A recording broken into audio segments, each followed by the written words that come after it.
जिस तरह से ये पोलराइजेशन वाली बात है, जो इदारों को एक मुतनाज़ करने, उनके रोल पर बार बार बात करने वाली बात है, ये तो हर पार्टी, जो हम देखते हैं कि एक पार्टी हर बार उसको कहा जाता है कि ये फेवरेट है, इन इंतखाबात में ये फेवरेट है, तो बाकी पार्टीज बोल उठती हैं, फिर उनकी जानिब से मुतनाज़ कर दिया जाता है। मियाँ साहब की मिसाल ले लें, मियाँ साहब जब इक़्तिदार से बाहर होते रहे, उन्होंने खुल के स्पीचेस की हैं, उनकी जनरल बाजवा के अगेंस्ट जो स्पीचेस पड़ी हुई हैं, जब उन्होंने गुजरांवाला वो वाला जो था उसमें खिताब किया था, वो भी सबके सामने पड़ा हुआ है। तो सर ये सिलसिला तो फिर चलता ही रहेगा कि कहीं भी जाके इसको ब्रेक लगानी है, अपनी गलतियां माननी पड़ेंगी। शाम साहब की बात को आगे लेके चलूंगा, उनकी बात बिल्कुल ठीक है, और जैसे जुनैद साहब ने कहा, बल्कि हमारे एक्सपोर्ट्स जुनैद साहब 0.17 जो ब्लूमबर्ग का सर्वे था लास्ट ईयर 2023 में, और एक्सपेक्टेशन ये है कि 2024 में ये जाएगा 2.4 तक अगर स्टेबिलिटी आती है। तो सबसे इंपॉर्टेंट चीज़ स्टेबिलिटी की है।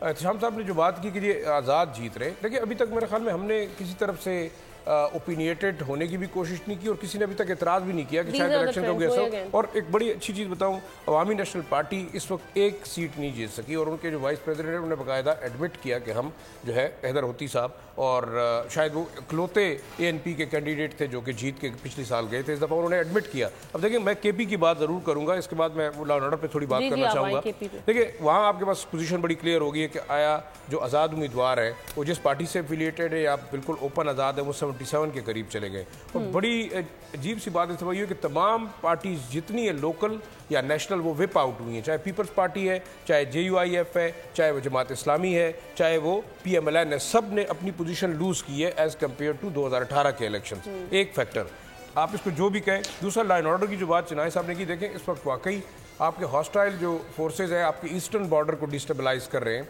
आपके वेस्टर्न बॉर्डर पे पहले टेंशन है। ये एक बड़ी इंपॉर्टेंट चीज़ है कि हमारे जो अपनी सियासी जमातें हैं उन्होंने अपने आइडियोलॉजिकल जो नज़रियाती इख्तिलाफ है उसको हट के अब आगे देखना है, लेकिन अगर टसल बनती है फिर वही एक माहौल पोलराइजेशन वाला बनता है। और इदारों ने वाकई एक बात क्रेडिट ज़रूर देना चाहिए। देखिए अब तक की जो बात है, प्री पोल जितने हम कह सकें डिस्क्रिपेंसीज थी या एतराज़ात थे, उनको छोड़ के पोलिंग डे के ऊपर इतना हमें कोई ना लॉ एंड ऑर्डर का मसला नज़र आया, ना कोई मासिव रिगिंग का या स्टेट रिगिंग की जो बात कर रहे हैं उसका कोई अभी तक सबूत नहीं मिला।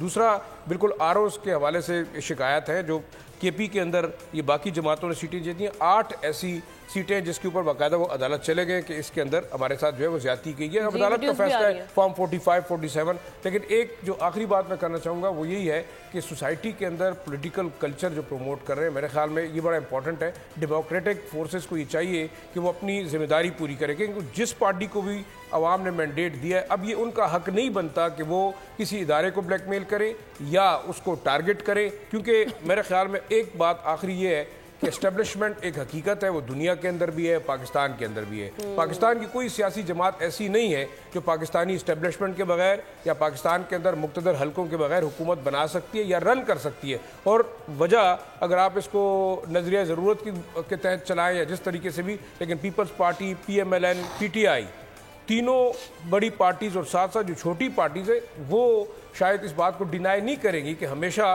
पाकिस्तान के अंदर इस्टेब्लिशमेंट का रोल रहा है और वो सिर्फ एक नेशनल इंटरेस्ट के तौर पर आए। अब इन्होंने सोचना ये होगा कि इनके ज़ाती मफादात ज़रूरी हैं या कौमी मफाद ज़रूरी है। और बड़ी आखिरी एक बात जो मेरे जहन में बार बार आती है वो ये है कि हमारी सियासी जमातों को मुल्क का दर्द तब होता है जब वो हुकूमत में नहीं होती।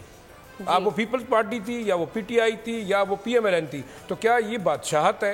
डेमोक्रेसी के निज़ाम के अंदर आप कहते जी हमें अवाम के वोट से चुना गया और फिर आप बादशाह बनते हैं, तो मेरे ख्याल में बादशाहत की जो कहानी है वो खत्म होनी चाहिए। से बाहर होते हैं फिर आपके वोट को इज्जत दो, निकलो पाकिस्तान की खातिर, फिर क्या क्या इस तरह के बयानी सामने आते रहते हैं। सब्सक्राइब करें और बेल दबाएं ताकि कोई खबर रह न जाए।